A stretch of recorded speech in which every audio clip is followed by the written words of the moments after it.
नमस्कार मित्रमैत्रिणींनो, श्री स्वामी समर्थ, जय जय स्वामी समर्थ. ज्यांच्या घरामध्ये अशा प्रकारे उंबरठ्याचं पूजन केलं जातं त्यांच्या घरामध्ये माता लक्ष्मी सदैव वास करते. हिंदू धर्मामध्ये वास्तुशास्त्रानुसार घरासाठी अनेक नियम सांगण्यात आलेले आहेत. फार पूर्वीपासून उंबऱ्याला अनन्यसाधारण महत्त्व असं आहे. कितीही मोठा महाल बांधला तरीच त्याला उंबरठा हा असतोच. मोठ्यातील मोठी घरं आणि छोट्यातील छोटी घरं हे उंबरठ्याशिवाय पूर्ण होत नाहीत. उंबरठ्यामुळे घरामध्ये वाईट शक्ती प्रवेश करू शकत नाही आणि घरातील वातावरण उंबऱ्याच्या आत राहतं. बाहेरच्या लोकांना घरातील भांडण, वादविवाद आणि कुटुंबातील इतर गुपित गोष्टी बाहेरच्या लोकांना या गोष्टी समजत नाहीत. म्हणून प्रत्येक वस्तूचा उंबरठा हा एक मर्यादा म्हणून ओळखला जातो. म्हणजेच घरातील गोष्टी बाहेरच्या व्यक्तीला सांगायच्या की नाही सांगायच्या हे फक्त घरातील व्यक्तीच्या हातामध्ये असतं. मैत्रिणींनो, लाकडी उंबरठा अतिशय शुभ मानला जातो. आजकालच्या काळामध्ये घराच्या प्रत्येक दारावर उंबरठा बनवला जात नसला तरी स्वयंपाकघर आणि घराच्या मुख्य दारावर उंबरठा असायलाच हवा.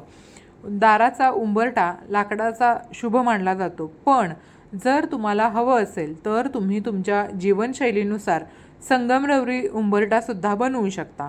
वास्तविक दाराचा चौथ्या भागाला उंबरठा असं म्हणतात की दाराचा उंबरठा घरामध्ये घाण आणि निगेटिव्ह एनर्जी प्रवेश करून देत नाही. ती अधिक पवित्र बनवण्यासाठी मुख्य दारावर ओम आणि स्वस्तिक हे धार्मिक चिन्ह हळदीनं अथवा कुंकवानं लावावेत. तसंच दाराच्या उंबरठ्याबाहेर रांगोळी काढून तुम्ही तो अधिक सुंदर आणि शुभ करू शकता. आता उंबरा म्हणजे आत्मभान जागृत ठेवणारे स्थान असतं.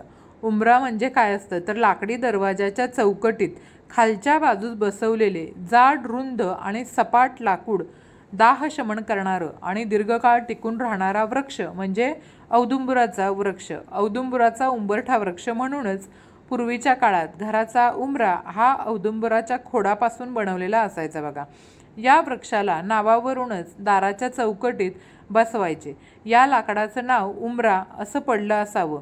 आपण पूर्वीपासून ऐकत आलेलो आहोत की माता लक्ष्मीला प्रसन्न करायचे असेल तर तिने आपल्या घरामध्ये प्रवेश करावा असं आपल्याला जर वाटत असेल तर घराचा उंबरठा नेहमी सुशोभित असावा. म्हणजेच माता लक्ष्मीने प्रवेश करताना आपल्या घरामध्ये आपला उंबरठा जर सुशोभित केला असेल तर ती प्रसन्न होऊन प्रवेश करते आणि आपल्या घराला शुभ आशीर्वाद देत असते.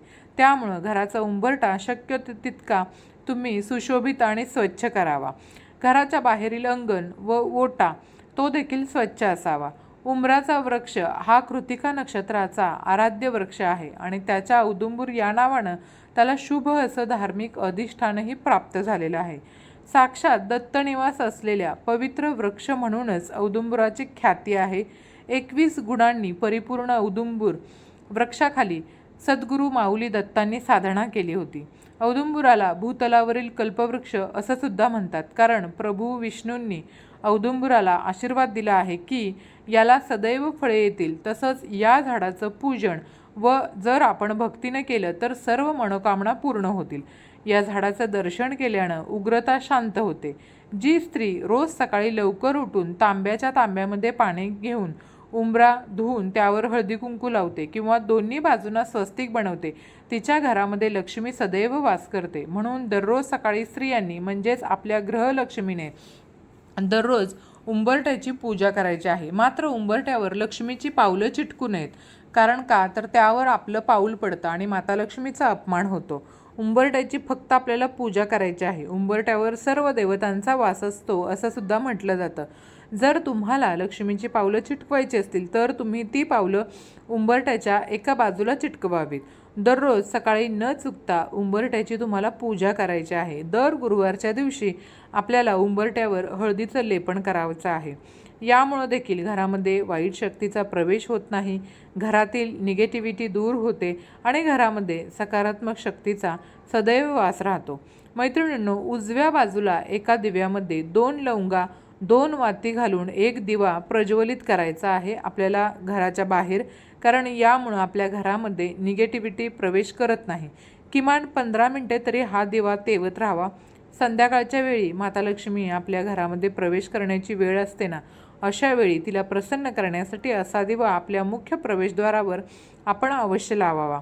काही वर्षापाठीमागे गेल्यास तुम्ही घरातील गृहिणी बघा, रोज सकाळी उंबरठ्याची पूजा न चुकता करायच्या. उंबरठ्यावर नरसिंह लक्ष्मीचे स्थान असतं, तर चौकटीवर गणेशाचं स्थान असतं आणि घरात कोण कसे काय घेऊन जातं यावर त्यांचे ध्यान असतं. उंबरठ्याचं महत्त्व काय आहे तुम्हाला माहिती आहे का? तर उंबरठ्याचं महत्त्व या रांगोळीमुळे घरामध्ये जीवजंतू प्रवेश करत नाहीत. उंबरठ्याच्या दोन्ही बाजूला तुम्ही जर स्वस्तिक बनवलं आणि त्याची पूजा केली तर तुम्हाला त्याचं अस्तित्व नक्कीच जाणवेल. उंबरठ्याची घराची शिस्त आणि संस्काराची आठवण करून देतो. उंबरठा वाईट लहरी, वाईट शक्ती, वाईट विचार घराबाहेर थोपवून ठेवतो. बाहेरील व्यक्ती घरात प्रवेश करताना सर्व गोष्टी बाहेर ठेवूनच मग घरामध्ये प्रवेश करते. त्यामुळे घरातील व्यक्तीलाच या सर्व गोष्टींचा काहीही त्रास होत नाही. मैत्रिणींनो, धन आकर्षित करण्यासाठी उंबरठ्यावर कोणकोणते उपाय करावेत?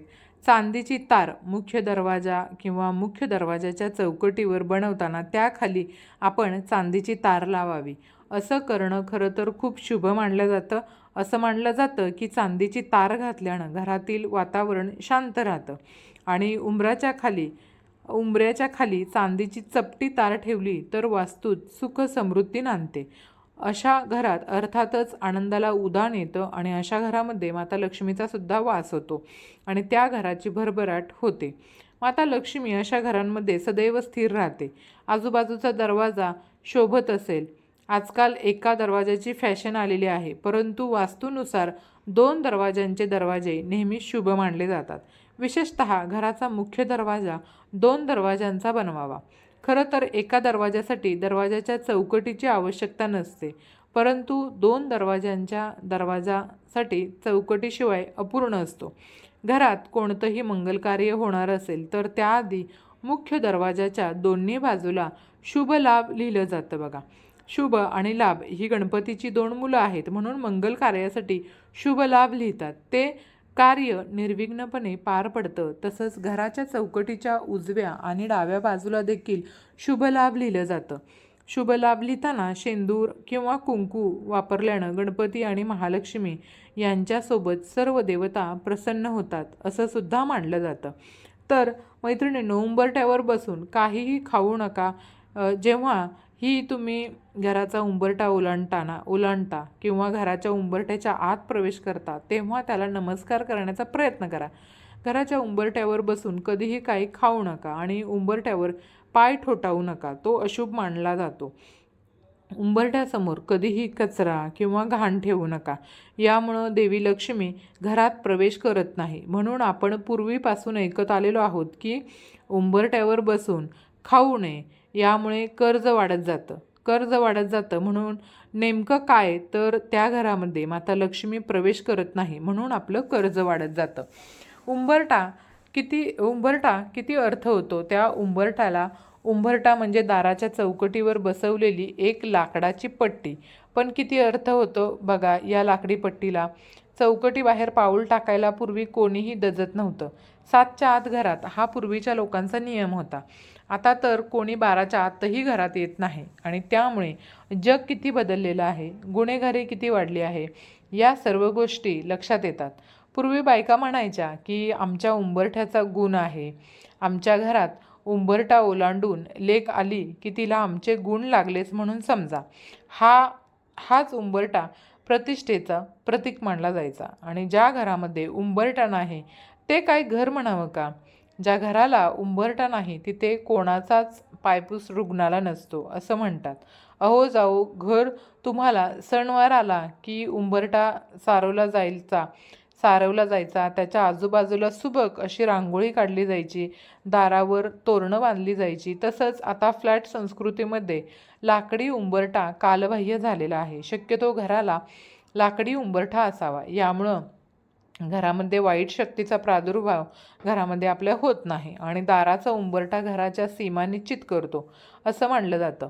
उंबरठ्यामुळं घरातील सकारात्मक ऊर्जा घराबाहेर जात नाही आणि वास्तुशास्त्रानुसार असंही नमूद केलं गेलं आहे की घराच्या दाराचा उंबरठा मजबूत असेल तर कोणीही कुटुंबात मतभेद निर्माण करू शकत नाही किंवा शत्रू घरामध्ये प्रवेश करू शकत नाही. घराच्या इतर कोपऱ्यांप्रमाणे तारेच्या चौकटीची ही वेळोवेळी दुरुस्ती करावी. तुटलेली दरवाजाची चौकट अशुभ मानली जाते. तसंच उंबरा देखील तुटलेला नसावा. आता बैठकीच्या खोलीतूनच सगळं किचन दिसतं. काहीच त्याला पडदा वगैरे नसतो. कोणीही येतो आणि घरात घुसतो. माणसांना मर्यादा किती सुधारते ना. आपण नववधू घराच्या बघा उंबरठ्यावर ठेवलेलं माप जेव्हा घरात प्रवेश करते तेव्हा उंबरठ्याला गृहीत धरतो आणि आपण बरेचसेच शुभ अशुभ संकेत मानतो. घरातल्या उंबऱ्याच्या खूप साऱ्या भूमिका असल्या तरी उंबरठा असतोच. एक मर्यादा उंबरा असते, एक सीमारेषा म्हणजे उंबरा असते. आपल्याला भानावर आणणारी नेमकी गोष्ट. बाहेरून घरात येणाऱ्यांसाठी आपला इगो चप्पलच्या सोबत बाहेर काढून ठेवायचा. जागा म्हणजे उंबरा. प्रवेशात आले असलेल्या घरातल्या चालीरीतींना मान देत आपण वागायचं आहे. हे उंबऱ्याची वेळ ओलांडताना मनात बिंबवून यायचं असतं आणि घरातून बाहेर पडत असताना त्या घराने आपल्यावर केलेले संस्कार बाहेर पडल्यावरही आपण विसरणार नाही हे लक्षात आणून देणारी जागा म्हणजे उंबरा असतो. उंबरठ्या बाहेर पडल्याशिवाय जग काय आहे ते कळत नाही हे म्हणतात ते अगदी खरी गोष्ट आहे. उंबऱ्याच्या बाहेर पडल्याशिवाय आई बाबा काय चीज आहेत हेही कळत नाही. जेव्हा बाहेरच्या जगात आपण वावरतो तेव्हा आई बाबांची आठवण येते आणि मग समजतं की आपले आई बाबा आपल्यासाठी काय करतात. घर आणि परिवारामध्ये राहणं किती सोपं असतं. अगदी निष्काळजीपणे आपण आपल्या घरामध्ये राहत असतो. आपलं कुटुंब आपल्यावर खूप प्रेम करत असतं. मात्र बाहेर गेल्यावर या सर्व गोष्टींची जाणीव करून देणारा हा आपला उंबरठाच असतो. उंबरठे झिजल्याशिवाय यश पदरात पडत नाही हे सुद्धा खरंच आहे. पण उंबरठा दिसताना आपल्यावर केलेले संस्कार आपण लक्षात ठेवले तर निसरड्या जागांचा सामना करणं सोपं होत असतं. तर मैत्रिणींनो, अजून एक गोष्ट नमूद करायला हवी ती म्हणजे उंबऱ्याच्या बाहेर पडण्यासाठी फार मोठं धैर्य लागतं आणि बाहेरच्या जगामध्ये वावरण्यासाठी मर्यादेचं फार मोठं बंधन लागतं. बंधन म्हणजे जे कोणी हे बंधन जपतं ना त्याला आयुष्य नेहमी सुंदर आणि हसत खेळत होतं. उंबरठा म्हणजे लक्ष्मण रेषा. जय अपवित्र असेल, वाईट असेल, त्या वस्तू असतील किंवा विचार असतील त्यांना उंबऱ्याच्या आत थरा नसतो. मग ते काहीही असू दे. भ्रष्टाचाराला पैसा असेल, कुलक्षणी मित्र असतील, व्यसनांसाठी लागणारे साहित्य असेल, वाईट विचार असतील त्यांना उंबऱ्याच्या आत स्थान नाही. म्हणूनच जे लोक वाईट प्रवृत्तीचे कोणी आले तर उंबऱ्याच्या बाहेरूनच निरोप दिला जायचा. म्हणूनच पूर्वीच्या घरांना ओसरे असायच्या. चहा पाणी गप्पा बाहेरच मारायचे आणि घरातील गृहलक्ष्मीला सुद्धा कधी बाहेर जायचं आणि कधी नाही हे कोण आलंय याचं भान असायचं. आता काय भाऊजी करत असेल त्या अवतारात बाहेर घरातील संस्कार, ज्येष्ठांचे वर्तन, मुलांचे वळण हेच त्या घरांचे व्यक्तिमत्व ठरवत असतं. उंबरठा म्हणजे मर्यादा. जशी नदीला 2 काठांची मर्यादा असते, सागराला किनाऱ्याची मर्यादा असते, तसंच घराला उंबऱ्याची मर्यादा असते. तसंच ज्यावेळी नदी सागर मर्यादा ओलांडतात तेव्हा जलप्रलय येतो बघा. तसंच उंबऱ्याची मर्यादा ओलांडली की कुटुंबावर संकट ठरलेलंच असतं. म्हणून मैत्रिणींनो, उंबरठ्याचं अशा प्रकारे महत्त्व आजच्या या व्हिडिओमध्ये मी तुम्हाला सांगण्याचा प्रयत्न केलेला आहे. ही माहिती जरी उपयोगी वाटली, आवडला व्हिडिओ तर चॅनेलला नक्की लाईक आणि सबस्क्राईब करा आणि कमेंट्समध्ये श्री स्वामी समर्थ लिहायला अजिबात विसरू नका. धन्यवाद.